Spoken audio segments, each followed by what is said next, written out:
Hi, I'm the Moroccan Angel, and I'm here to help others set things right with their Maker.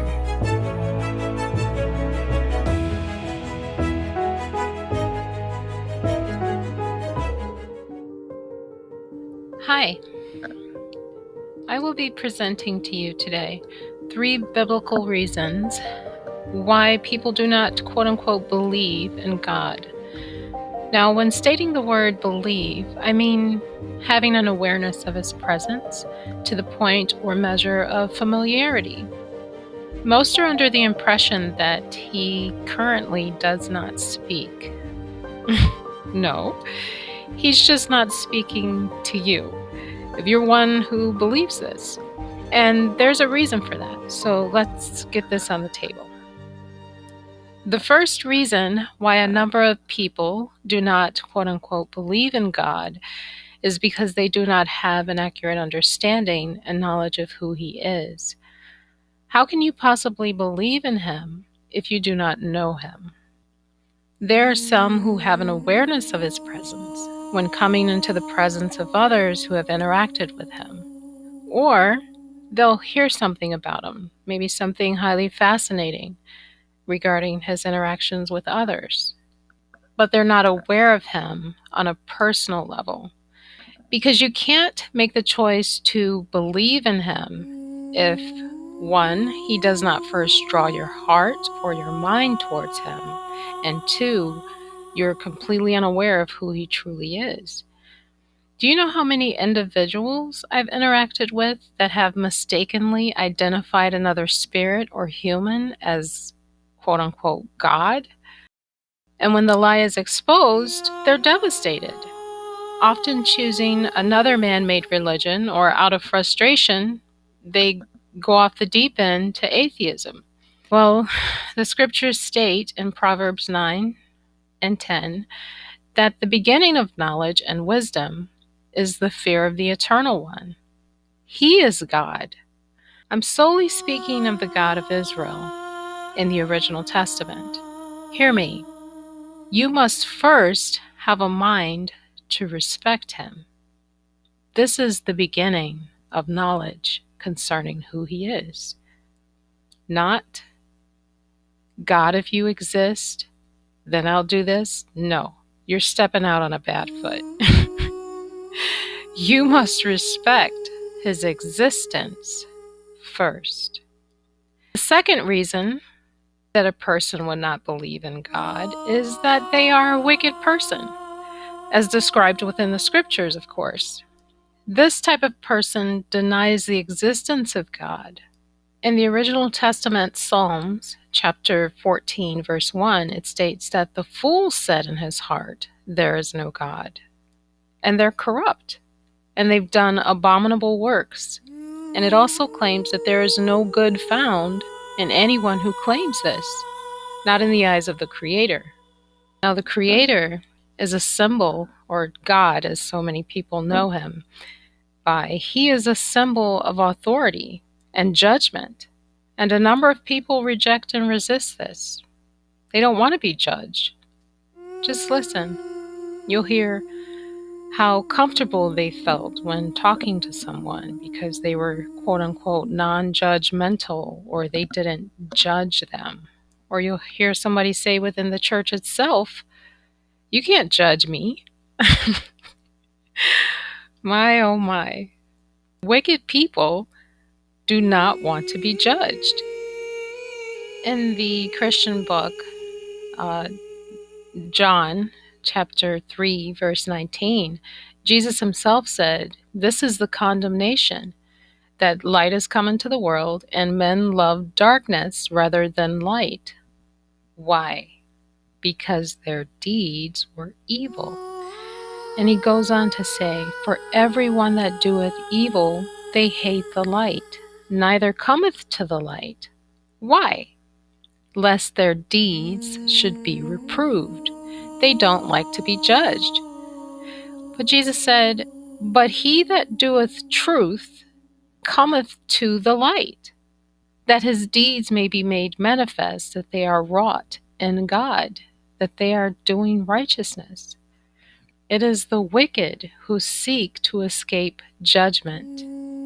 In the book of Psalms, in the original Testament, Psalm chapter 10, verse 13, it says, "How does the wicked man contemn or reject and spurn his maker?" How? Well, he says in his heart, "Thou wilt not require it." He does not believe that he will be judged or called to account for his deeds. This resistance of the righteous judgment of God has been cloaked in many religious forms, such as God loves you, which is a famous one, a vastly deceptive belief that he loves everyone so much so that he died for them. You know, he took their punishment. Just pause it for a moment. Can you imagine a judge stepping off the... Wait, no.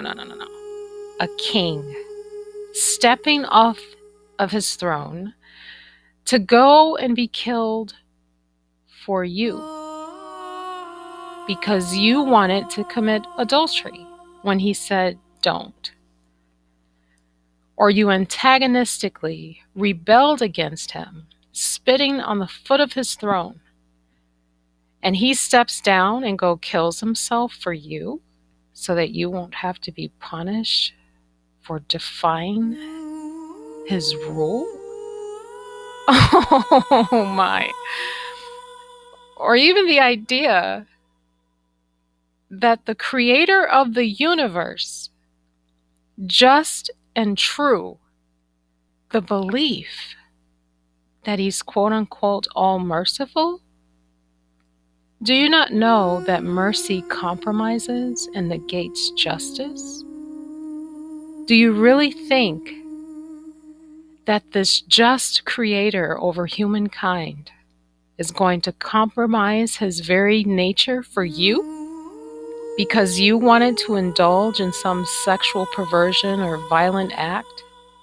You, who will be here today and gone tomorrow, among billions of people, even among those who chose not to sin against him. Oh my. Who exactly do you think you are? The arrogance. A better question, who do you think you're dealing with? This is not a man. He's the creator of the universe. These individuals, they take his kindness for granted. They indulge in wickedness or the violation of the conscience and his written laws. They're rebelling against his authority and his rule and his order. They have no respect for his governing authority. They lack respect for what is sacred. Of course, they deny the existence of God. They don't want to, quote unquote, believe in him because of what he stands for: justice and righteousness. And those of you who believe otherwise, you don't know him. You don't know him. The third reason, which is one of the major reasons why a number of people do not believe in God, according to the ancient scriptures, is because they have been cursed by him due to the wickedness of their own hearts. The ancient scriptures state that the Creator hides his presence from the wicked. Despite what you're being told, I'm here to warn you that there are just certain sins that you cannot come back from, not with the God of Israel. This is a relationship or an interaction that you must take seriously. This is absolutely a relationship that you do not gamble on or risk. Think of it. If you are claiming this, the non-existence of God, is it not apparent to you that you are blind to what is obvious and has been obvious to billions? Do you really think billions of people who were and are aware of his presence are mistaken or what? Crazy? Come now, this is nonsense. Most individuals believe that atheism is a choice, but it's not. It's a divine judgment.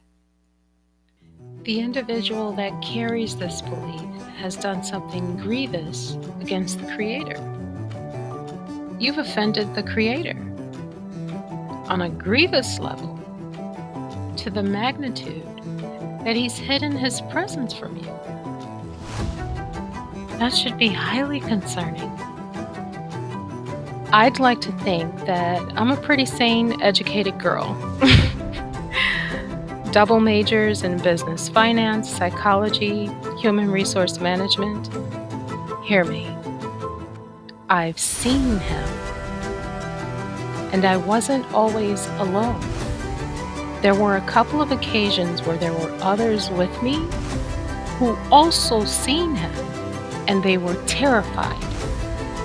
He reveals Himself, His presence, to whom He wills.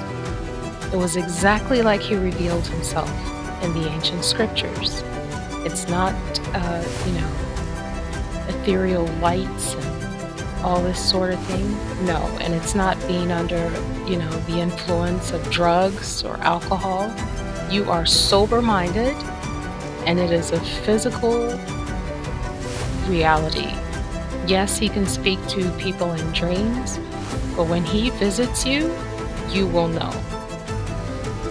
The thing is, you do just trust me.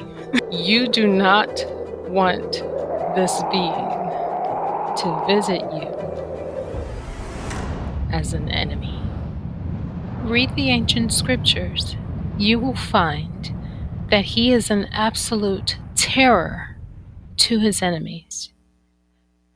Please understand what I am saying to you. He is not human. So when you have individuals who are walking around and claiming, "Oh, I'm an atheist, a happy little atheist,"